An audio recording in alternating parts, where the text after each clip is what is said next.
Gusto mo bang babalik agad-agad ang inyong asawa o kinakasama dahil naglaya siya at hindi na nagpaparamdam sa iyo kahit text man o tawag?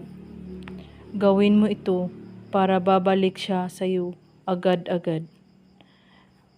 Gawin lang ito tuwing 6:00 ng hapon na kahit anong araw. Kumuha ka lang ng damit niya, yung hindi pa nalalabhan.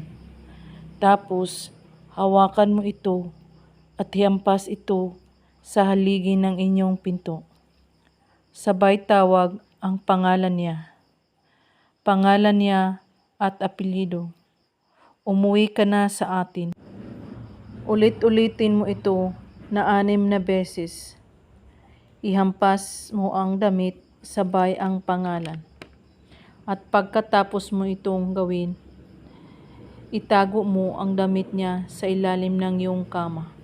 Gawin lang ito na may taos-pusong paniniwala at walang ibang iniisip at pagdududa.